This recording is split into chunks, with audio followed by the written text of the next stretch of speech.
हमसे जुड़े रहने के लिए हमारे channel Arun Kumar Shukla science tech को सब्सक्राइब करें। न्यू अपडेट्स पाने के लिए बेल को दबाएं और ग्रुप चैट और क्वेश्चन पूछने के लिए दिए गए नंबर पर मैसेज करें। प्यारे बच्चों, आज हम लोग चैप्टर ठोस अवस्था में एक नए टॉपिक का अध्ययन करेंगे, नए टॉपिक के बारे में सीखेंगे। वो टॉपिक क्या है? त्रिज्या अनुपात एवं क्रिस्टलों की आकृति, radius ratio and shape of crystals.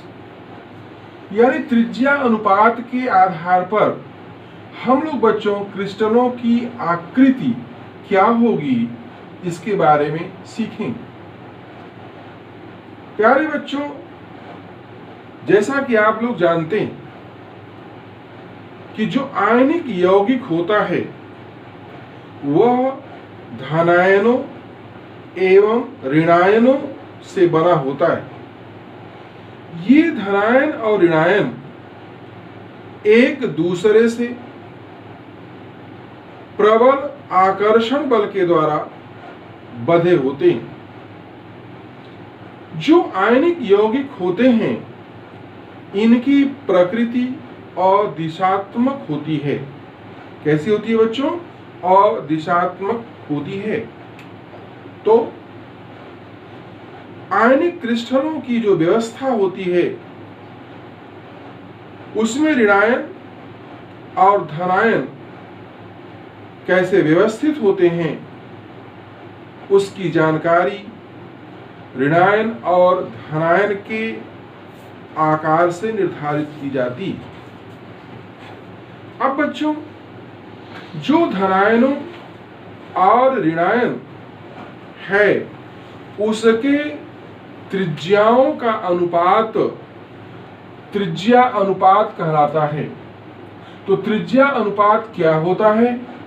धनायन की त्रिज्या यानी R+ बटे ऋणायन की त्रिज्या। तो धनायन की त्रिज्या और ऋणायन की त्रिज्या के अनुपात को त्रिज्या अनुपात कहते हैं। तो समझ में आ गया? त्रिज्या अनुपात क्या होता है? धनायन की त्रिज्या और ऋणायन की त्रिज्या के अनुपात को त्रिज्या अनुपात कहते हैं। बात समझ में आ गई? अब बच्चों, एक चीज और ध्यान देना है कि ये जो त्रिज्या अनुपात आता है तो त्रिज्या अनुपात जितना अधिक होता है समन्वय संख्या उतनी ही अधिक होती है। यानी किसी भी आयनिक यौगिक में जो आयन्स होते हैं उनकी जो कोऑर्डिनेशन नंबर होती है वो त्रिज्या अनुपात के आधार पर होती है। और यहां पे क्लियर है कि त्रिज्या अनुपात जितना अधिक होता है समन्वय संख्या उतनी ही अधिक होती है। अब बच्चों, जो रेडियस रेशियो निकाला गया, अब रेडियस रेशियो के आधार पर त्रिज्या अनुपात के आधार पर क्रिस्टल किस प्रकार का होगा, उसकी संरचना क्या होगी, उसका कोऑर्डिनेशन नंबर क्या होगा, समन्वय संख्या क्या होगा और एग्जाम्पल क्या है उसका। बच्चों, यहां पर एक टेबल दिया गया है। अब इस टेबल में देखिए ध्यान से, यहां पर लिखा है सीमांत त्रिज्या अनुपात R+ बटे R-। यानी यह त्रिज्या अनुपात की वैल्यू इसमें लिखी गई है। क्रिस्टल का प्रकार, त्रिज्या अनुपात के आधार पर क्रिस्टल का प्रकार क्या होगा यहां लिखा गया है। संरचना का प्रकार, किस प्रकार की संरचना होगी यहां लिखा गया है। और कोऑर्डिनेशन नंबर कितना होगा यहां पे लिखा गया है और उसके एग्जाम्पल क्या है। अब आइए बच्चों, हम लोग एक एक सीखते हैं। यदि त्रिज्या अनुपात का मान 0.732 से अधिक आता है, ध्यान देना है, यदि त्रिज्या अनुपात 0.732 से अधिक आता है तो क्रिस्टल का जो प्रकार होगा वो घन की तरह होगा, घन। और जो संरचना होगी वो सीजियम क्लोराइड टाइप स्ट्रक्चर होगा। किस तरह का होगा? Caesium chloride. और कोऑर्डिनेशन नंबर 8 होगा। इसका एग्जाम्पल है caesium iodide, caesium bromide, ammonium bromide, thallium bromide. ये इस के एग्जाम्पल हैं। दूसरा है बच्चों, यदि त्रिज्या अनुपात 0.414 से 0.732 तक होता है, तब क्रिस्टल का जो प्रकार होगा वो अष्टफलक होगा, यानी अष्टफलकीय होगा। और संरचना का जो प्रकार होगा वह सोडियम क्लोराइड प्रकार की संरचना होगी, या उसको हम लोग रॉक साल्ट संरचना भी कहते हैं। और कोऑर्डिनेशन नंबर 6 होगा। इसका एग्जाम्पल है sodium bromide, magnesium oxide, calcium sulphide, potassium bromide, manganese oxide, और ये है कैल्शियम ऑक्साइड। ये बच्चों इसके एक उदाहरण हैं, एग्जाम्पल हैं।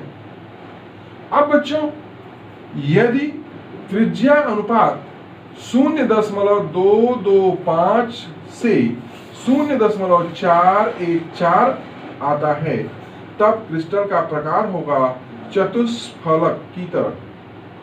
और ये संरचना क्या होगी? स्फेलेराइड टाइप संरचना होगी, या जेडियनस जिंक सल्फाइड टाइप संरचना बोलेंगे उसको। और इसकी जो कोऑर्डिनेशन नंबर होती है बच्चों वो 4 होती है। कितनी होती है? 4।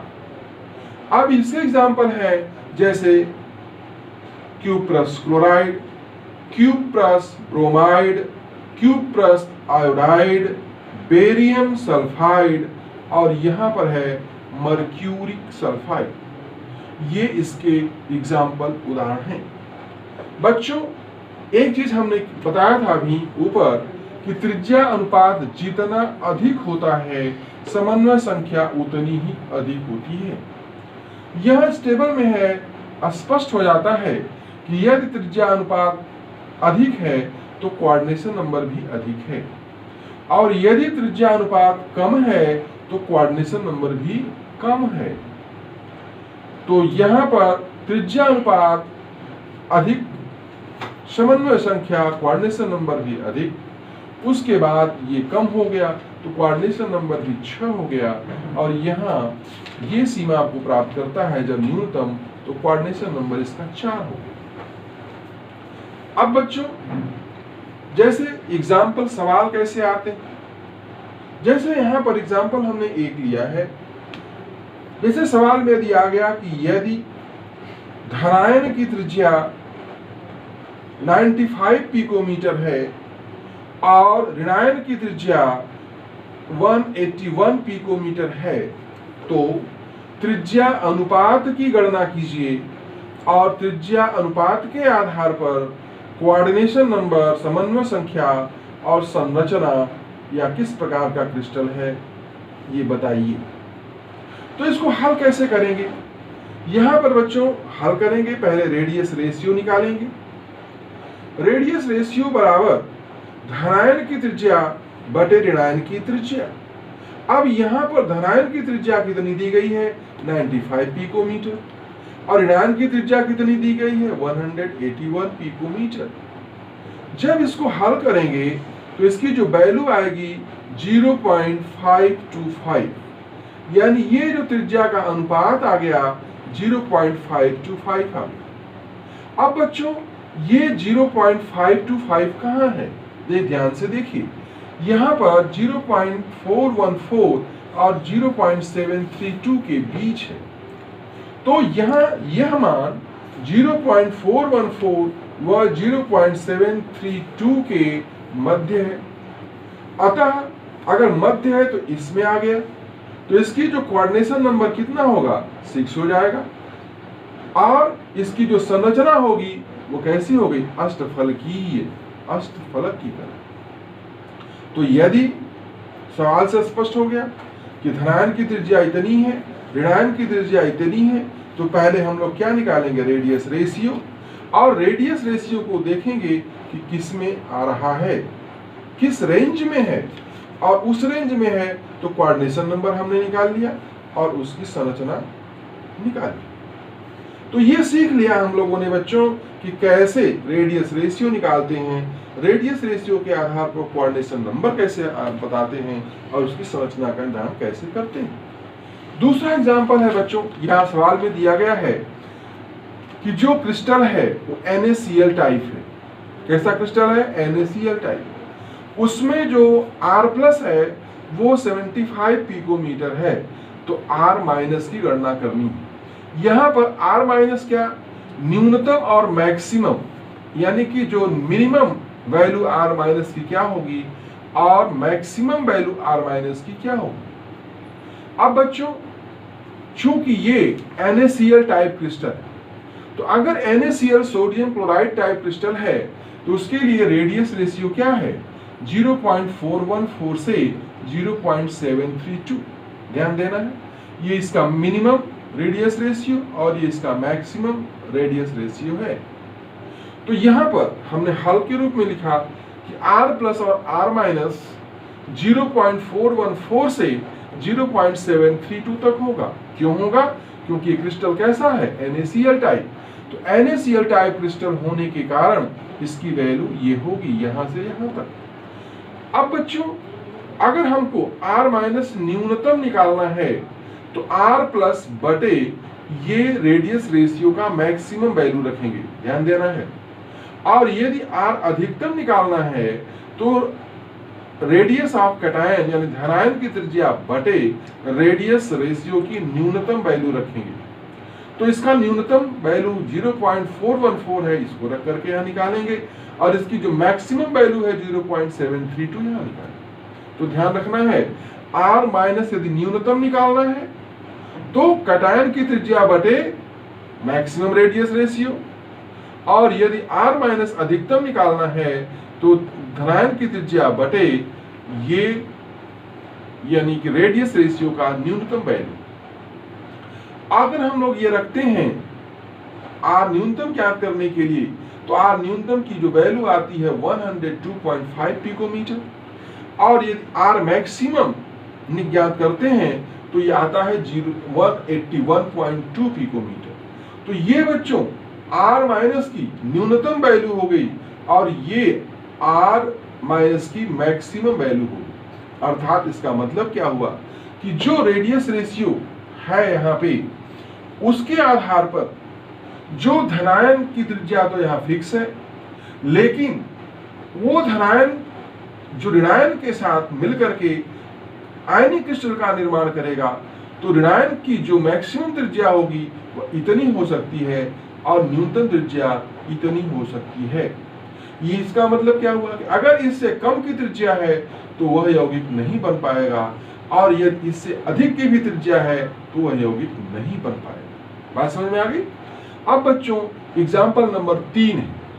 यहाँ पर एग्जाम्पल नंबर 3 में क्या है, एक क्रिस्टल है AB, आयनिक क्रिस्टल है AB प्रकार का, जिसमें धनायन की त्रिज्या है 170 पिकोमीटर, और ये जो क्रिस्टल है AB आयनिक यौगिक NaCl टाइप संरचना वाला है, और इसमें हमको ज्ञात करना है कि ऋणायन की मैक्सिमम त्रिज्या क्या होगी। तो हल कैसे करेंगे, चूंकि NaCl टाइप के लिए जो रेडियस रेशियो है R+ और R- वो फिर कितना है 0.414 से 0.732, यहां से ले लेंगे, यानी सोडियम क्लोराइड संरचना है। तो इसका जो मैक्सिमम वैल्यू और मिनिमम वैल्यू है यहाँ रेंज है 0.414 न्यूनतम वैल्यू से 0.732 मैक्सिमम वैल्यू रेडियस रेशियो का है। चूंकि हमको R मैक्सिमम निकालना है, R- मैक्सिमम यानी ऋणायन की मैक्सिमम त्रिज्या का गणना करना है, आकलन करना है, तो R+ बटे त्रिज्या अनुपात का लोवेस्ट वैल्यू। तो त्रिज्या अनुपात का लोवेस्ट वैल्यू क्या है 0.414। तो जब हमने इसको रख दिया तो 170 पिकोमीटर अपान इतना, तो इसकी जो वैल्यू आ गई 410.62 पिकोमीटर। यानी इस ऋणायन की जो मैक्सिमम त्रिज्या होगी वह 410.62 पिकोमीटर होगी। तो बच्चों पुनः मैं याद दिला दूं, अगर मैक्सिमम वैल्यू निकालनी है ऋणायन की तो r प्लस बटे रेडियस रेशियो का न्यूनतम वैल्यू रखेंगे, और यदि मिनिमम वैल्यू निकालनी है तो r प्लस यानी कि धनायन की त्रिज्या बटे इस रेडियस रेशियो की मैक्सिमम वैल्यू रखेंगे। बात समझ आ गई? तो बच्चों आज हम लोगों ने जो सीखा, क्या सीखा कि त्रिज्या अनुपात एवं क्रिस्टलों की आकृति में क्या संबंध होता है, कैसे हम लोग रेडियस रेशियो निकालते हैं, कैसे रेडियस रेशियो के आधार पर हम लोग क्रिस्टल के प्रकार, संरचना के प्रकार, उनके समन्वय संख्या को कैसे ज्ञात करते हैं, और यहाँ पर कुछ हमने एग्जाम्पल लिए, एग्जाम्पल के आधार पर भी हम लोगों ने कुछ सीखा। इसको बच्चों दोहराएंगे, ठीक है? धन्यवाद।